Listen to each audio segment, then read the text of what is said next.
I'm Khadija. I am the campaign organizer for the Right to Counsel Coalition here in New York. I'm just going to spend today talking about one of the bills on our legislative platform.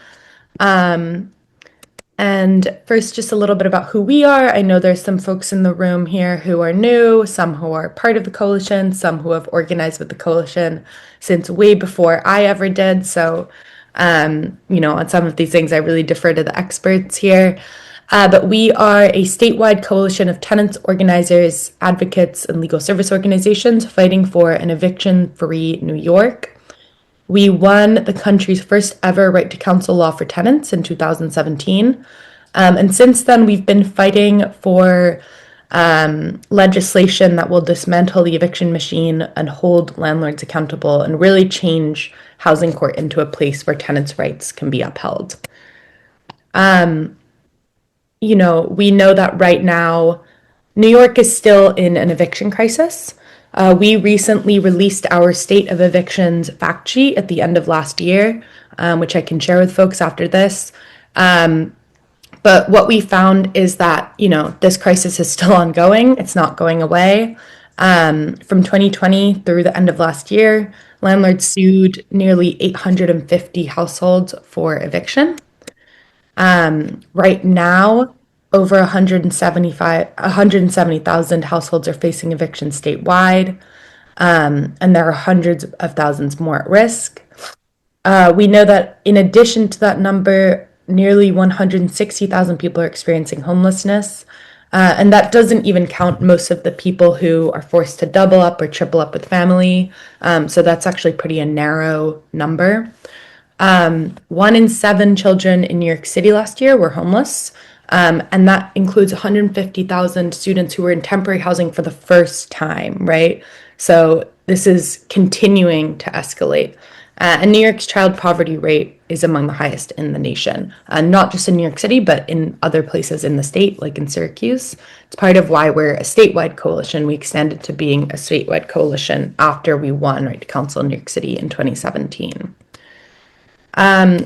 We also know evictions disproportionately impact Black renters, households with children, and women, and that eviction cases cause long-term harm even when you might win your case. Just being sued for eviction causes instability, lost income, job insecurity, and it can discourage tenants from requesting repairs, right, for fear of retaliation from the landlord.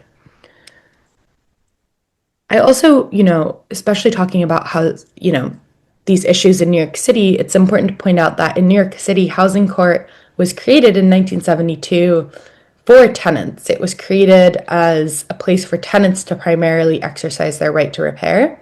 And that's not how it functions today. Today, the vast, vast majority of cases that go through housing court are eviction cases. In other parts of the state and in New York, eviction cases often move much faster than repairs cases. So in Albany court, for instance, there were some studies that showed that the same tenant might have a repair case and an eviction case going on at the same time with the same landlord, but they would get evicted before their repair case could ever get dealt with. So right now, housing courts function as a debt collection agency for landlords. That's why our legislative campaign is called the Housing Courts Must Change campaign. And I'm going to talk today about one of the bills on our platform. It's called Clean Hands.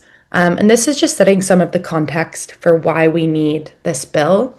Landlords that are evicting tenants are also those who are not doing the most basic parts of their job when it comes to maintenance and repairs.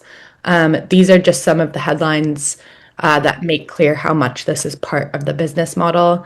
Landlords who live in not just other parts of the state, but other parts of the world are collecting rent over, by neglecting tenants in New York City.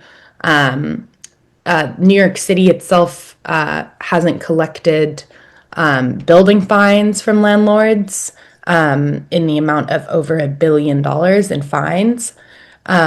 So even though we have laws on the books, like the warranty of habitability that say tenants should be protected. Tenants have the right to live in safe housing. These laws often are not upheld and not enforced, right? And last year, the 100 worst landlords in New York City racked up over 80,000 code violations, right? So this is not just a couple of bad actors. Neglect and disrepair are part of this business model. It's how landlords make money. Clean Hands is aimed at stopping that. It would prevent landlords from suing tenants for eviction when certain violations exist in a tenant's apartment. So only landlords with clean hands could sue. So it makes clear that landlords can't just ignore dangerous conditions in a tenant's apartment and still be able to collect rent and displace tenants. It's needed because poor housing conditions drive evictions, because tenants in New York are forced to live in unsafe and neglected housing.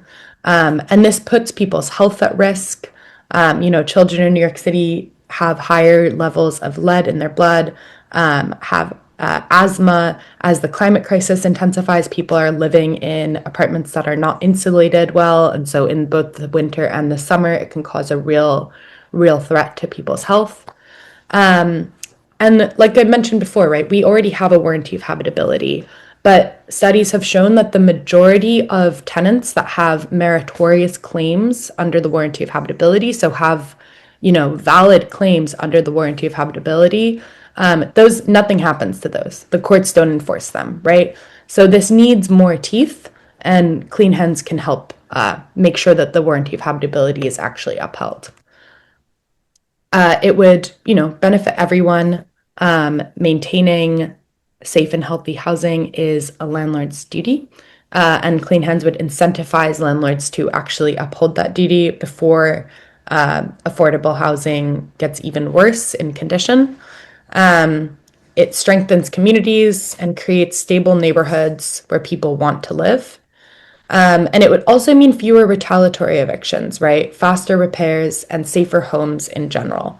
And ideally, tenants would not have to choose between asserting their right to repair and risking being evicted for retaliation. So this is a little bit just like about how the law would kind of work in practice.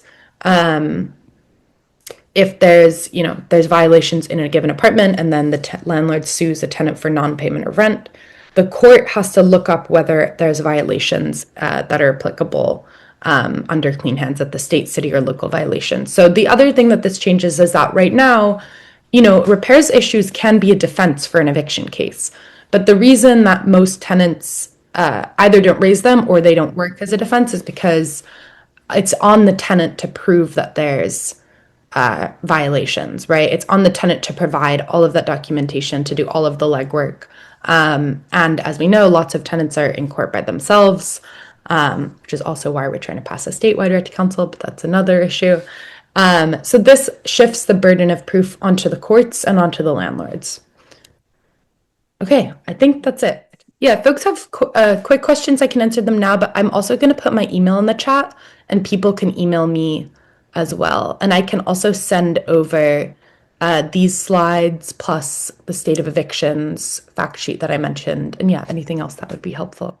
That'd be great.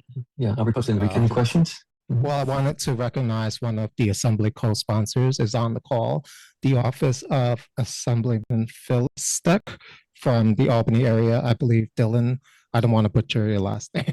Do you want to come off mute? Oh yes, yeah. I put the chat that Phil is a co-sponsor of this bill. We were approached by a group. I think it actually might have been your group or Right to Counsel a few weeks ago. And this was on their legislative priorities, and Phil agreed to co-sponsor it.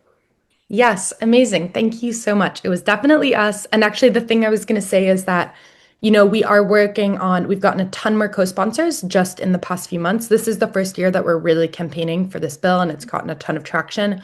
So if there's folks on the call who want to both learn more about the bill, but also help out with reaching out to their electeds, making sure that your representative is signed on to this, definitely shoot me an email. And yeah, thank you so much, Dylan.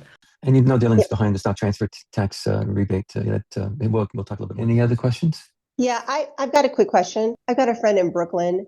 The landlord said that he was going to do all these repairs I mean, there's definitely a warranty of habitability issue with his apartment. So much has gone wrong. And now he had to move out of that apartment because the rats are in the walls and they have these mites and he's being bitten in his bed with these rat mites. So he had to move. Anyways, it's like he's been contacting the landlord. There's like obviously no response. Like what you're saying, like this is a business model. I guess Khadijah, I'll contact you, but he's been going through this for years, and yeah, but it's true. Like the warranty of habitability for an apartment, it seems like that law just like is thrown out the window because who wants to? He can't even sleep because he's being bitten by disgusting rat mites. I didn't know they even existed, but anyways, but I'll contact you. So thanks. Luana has a question. How come I don't see her? Luana? Okay. Hi, Khadijah. One part you said was that the landlords are incentivized to comply with the bill. So I wonder what compliance are you talking about? The main incentive is just that the courts, that under this legislation, landlords would not be able to continue with an eviction case if these violations persist. So until they fix these violations, they wouldn't be able to evict someone, which is, one of the primary ways that their business model functions is getting people out of apartments, whether that's because they want to move someone in who can pay higher rent or because, someone's organizing and they're trying to evict them, which as we, y'all know as organizers, that's like a very, very common retaliatory strategy.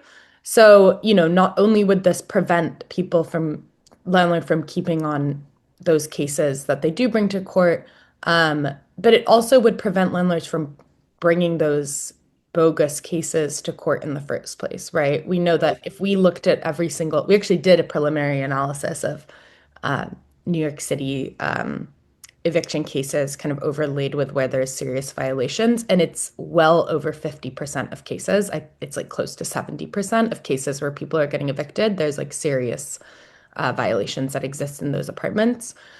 So under this legislation, many of those cases wouldn't be able to move forward. I don't see how to raise my hand. I'm sorry. This is Elizabeth Mackey from Vocal, New York. I am the community leader from the Homeless Union. So I know we've been talking about, these violations that these landlords have and these complaints that is going on throughout the city, right? So we know that when we call 311, they are supposed to take down the complaint, supposed to give, the resident a complaint number. Now, with all of that being said, right? And it's the responsibility for the city to ensure that the landlords do their job in fixing up whatever the complaint is. If there's no heat, if the building falling apart and HPD is coming in and giving these landlords over and over and over and over again, and they should have some form of a tool to literally see how many times a HPD inspector come to a building, come to that apartment. Shouldn't they be, HPD should be kind of responsible for it as well as the landlord? Because I think that is both. I think it's the city responsibility as well as the landlord responsibility. Because I think that is the reason why the city is so much in a rut of a hole of landlord owing so much money, because there's no one there to follow up. Who is following up behind them? Yeah, I totally agree, Elizabeth. And that's the city should be responsible. The state should be responsible. Part of the reason that this is a state bill and not just a city bill is one, because this is a huge issue, not just in New York City. This is a huge issue in Albany and Syracuse and Rochester and all these other places. But it's also strategic, right? The courts should be holding landlords accountable, but they're not. And the courts are not controlled at the city level. They're fundamentally controlled at the state level. So we're trying to change the way that the courts work across the entire state, including in New York City, so that, exactly as you're saying, they really have to hold landlords accountable more than they're doing right now.